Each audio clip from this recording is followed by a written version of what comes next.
जहाज के body parts दूर दूर बिखरे पड़े हैं, दैट मीन वो हवा में फटा है। वो अंदर किसी ने बम रख दिया हो या किसी ने रॉकेट मार दिया हो या किसी ने ड्रोन अटैक कर दिया हो। ईरानी हुक्काम का कहना है कि हेलीकॉप्टर की क्रैश लैंडिंग के बाद सदर रईसी और वज़ीर ख़ारजा की ज़िंदगियाँ ख़तरे में हैं। गैर मुल्की मीडिया से गुफ्तगू करते हुए ईरानी हुक्काम का कहना है कि हम सदर और उनके साथियों की सलामती के लिए पुरुम्मीद हैं, मगर इत्तलात तशवीशनाक हैं। ख्याल रहे कि ईरानी सदर इब्राहिम रईसी का काफ़िला मशरक़ी आज़रबाईजान में डैम का इफ्तिताह करके वापस आ रहे थे कि सदर और वज़ीर ख़ारजा का हेलीकॉप्टर हादसे का शिकार हो गया। हेलीकॉप्टर में वज़ीर ख़ारजा हुसैन अमीर अब्दुल्लाहियान, मशरक़ी आज़रबाईजान के गवर्नर मलिक रहमती और सूबे में ईरानी सदर के नुमाइंदे आयतुल्लाह मोहम्मद अली भी सवार थे। इस वक्त हमारे साथ मौजूद हैं wing commander retired captain Asim Nawaz मौजूद है हमारे साथ, एविएशन एक्सपर्ट। अस्सलाम वालेकुम आसिम साहब, आप तक भी ये खबर पहुंच गई होगी, बहुत ही अफसोसनाक ये सूरत हाल है। अच्छा आसिम साहब, हमें बताइएगा ये जो हेलीकॉप्टर है जिसको बेल 212 कहा जाता है, ट्विन इंजन और ट्विन ब्लेड ये हेलीकॉप्टर, किस तरह का ये हेलीकॉप्टर है और किस तरह से ये ऑपरेट करता है, जानना आपसे हम ये भी चाहेंगे कि जब मौसम ख़राब हो जाता है तो फिर ये किस तरह ऑपरेट करता है और ये हार्ड लैंडिंग ये क्या इस्तेलाह होती है? देखिए, ये ट्विन इंजन हेलीकॉप्टर बेल है। ये दुनिया की जितनी हेलीकॉप्टर फैमिली उसका सेफेस्ट हेलीकॉप्टर है और ये इतना जल्दी खराब भी नहीं होता। अगर एक इंजन बंद हो जाए तो दूसरा इंजन भी चल रहा होता है। देयर इज नो प्रॉब्लम कि इसको कोई ऐसा प्रॉब्लम हो। और जब कभी इस पे कोई ऐसा मसला आ भी जाए तो जहाँ कहीं भी हो तो हेलीकॉप्टर तो इवन पहाड़ों में भी लैंड कर सकता है। कहीं छोटी सी स्पेस मिल जाए तो वहीं वो लैंड कर जाता है। उसको ऑटो रोटेशन कहते हैं कि इंजन दोनों बंद भी हो जाए इसके, तो ये ऑटो रोटेशन में जाके ना इसको जमीन की तरफ आते हुए फिर इसके विंग्स का एंगल चेंज करके जमीन पर आराम से बैठ जाता है। तो इसका क्रैश होना तो बहुत ही मुश्किल, दुनिया में बड़े कम केसेस हुए कि बेल हेलीकॉप्टर ऐसे क्रैश कर गया हो। अच्छा। तो ये पॉसिबिलिटी है ना कि जहाज का प्रॉब्लम, ये तो मकसद मेरा दिल नहीं मानता।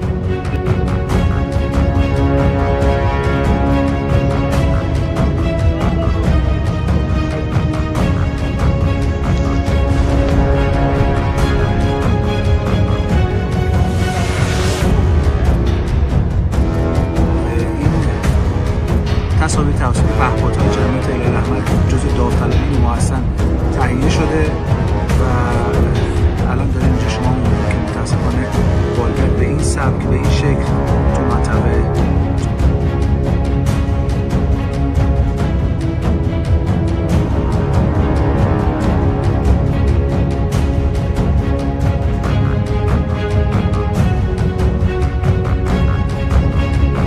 मुझे लगता है कि ये क्रैश किया गया है और मैं अगर थोड़ा सा एज एक्सपर्ट के साथ साथ as a specialist in international affair भी बता सकता जो हूँ। खबरें आ रही थी वो किस सूरत में कराई जाती है हार्ड लैंडिंग?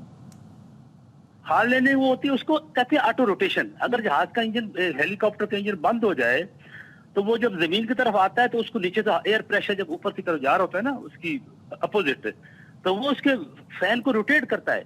वो उसके जो पंखे की आरपीएम उस पर बढ़ जाती है, उसके अंदर पिच होती है, एंगल कम और एंगल ज्यादा। वो एंगल कम कर देते हैं, वो स्पीड से नीचे आ रहा होता है। जैसे वो जमीन के से 15-20 फुट ऊपर होता है या 30-40 फुट, तो पायलट उसकी जो होता है ना उसकी पिच पहले से वो चेंज कर देता है, वो रफ कर देता है। वो उसी रफ पिच में उसको थ्रस्ट ऐसा मिलता है कि वो जहाज आराम से जमीन पर बैठ जाता है, वो आके गिरता नहीं है। इसको कहते हैं auto rotation, use of auto rotation to land the helicopter without engine. ये इसका चक्कर होता है। तो इस दौरान इतना टाइम होता है कि राब्ते रखे जा सकें बैक टू द कंट्री तमाम तर जो रेडार के जरिए? नहीं, रेडार तो इस हेलीकॉप्टर को देख रहा होता है। हाँ। लेकिन जो पायलट होता है, because he is busy in auto rotating helicopter, वो ऑटो रोटेशन में अपने आप को बिजी कर लेता है। उस वक्त उसके पास टाइम नहीं होता कि वो कॉलेज दे के एयर ट्रैफिक कंट्रोलर को बताया कि क्या हो गया। अगर उस एयर ट्रैफिक कंट्रोलर को भी नहीं बताया, ऑटो रोटेशन का उसने भी कुछ नहीं बताया, वो बता भी सकता था, तो दैट मीन कि हेलीकॉप्टर को खुद नहीं गिरा। ये तो कुछ इंटरनेशनल कॉन्स्पायरेसी लगती है या कोई ऐसी मकसद की थ्रेट है जो हेलीकॉप्टर में, और जो भी आपको पता है, जो भी मुसलमान लीडर दूसरे मुसलमान मुल्कों से राब्ते करके अपने आप को एस्टेब्लिश करने की कोशिश करते हैं, तो उसी का क्रैश होता है। आसिम साहब, जिस तरह जेट्स में या फिर बोइंग्स में या दीगर तैयारों में ब्लैक बॉक्स होता है, हेलीकॉप्टर में इस तरह की कोई चीज होती है? बिल्कुल, इस हेलीकॉप्टर में ब्लैक बॉक्स होता है बेल में। ٹھیک ہے. اور یہ بتائیے کہ بہت سی خبریں یہ آ رہی تھی کہ کوئی ڈسٹریس سگنل بھیجا جاتا ہے اگر کوئی ہنگامی صورتحال ہو جاتی ہے. کوئی اس طرح یہ آپریشن کس طرح ہوتا ہے؟ دیکھو جی، ہنگامی آپریشن تو اس کی ہیلی کاپٹر کی ہنگامی لینڈنگ سب سے آسان ہوتی ہے کیونکہ اس کو رن وے نہیں چاہیے. یہاں کہیں بھی اس جہاز میں پہلے ہیلی کاپٹر میں مسئلہ ہوگا، وہاں امیڈیٹلی وہ کیا کریں گے کہ اس کو آٹو روٹیشن میں لا کے زمین پہ لینڈ کرا دیتے ہیں. اس میں ہنگامی لینڈنگ یہی ہوتی ہے. عاصم صاحب اگر میں چاہوں گی کہ ہم اگر جی عاصم صاحب ہم وہ پکچر دکھانا چاہیں جو کہ ملبے کی ہمیں ملی ہے، جو اس وقت اس میں رپورٹ ہو رہی ہے انٹرنیشنل میڈیا پر بھی اور پاکستانی میڈیا پر بھی، جس میں دیکھا جا سکتا ہے کہ صرف ٹیل نظر آ رہی ہے اس ہیلی کاپٹر کی.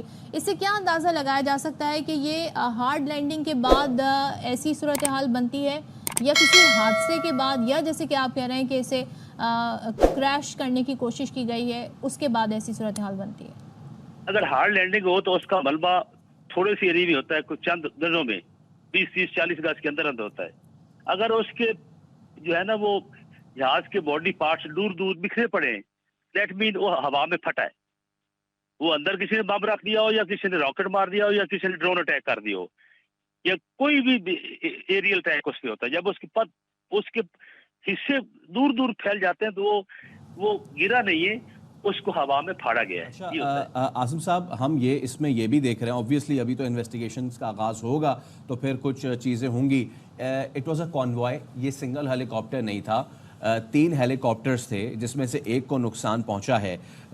اس میں موسم کی خرابی کا کتنا عمل دخل ہو سکتا ہے؟ اور اگر موسم کی خرابی کا عمل دخل ہے تو یہ تینوں ہیلی کاپٹرز اگر ایک ساتھ فلائی کرتے ہیں ان میں کتنا ڈسٹنس ہوتا ہے اور کتنے فاصلے کے حساب سے اڑتے ہیں؟ ایسا کیسے ہو سکتا ہے کہ 2 نکل جائیں اور ایک جو ہے موسم خرابی کی وجہ سے افیکٹ ہو جائے؟ نہیں، یہ ایسے نہیں ہوتا. یہ بالکل وہی کیس ہے جیسے ہمارا لیفٹیننٹ جنرل سرفراز حسین جو کوئٹہ سے آ رہے تھے کراچی، وہ بھی 2 ہیلی کاپٹر آ رہے تھے. ایک سیف چلا گیا اور دوسرا وہیں کریش کر گیا جس کے پرزے بھی دور دور گرے پڑے تھے. جس طرح سے وہ گرایا گیا نا. اچھا عاصم صاحب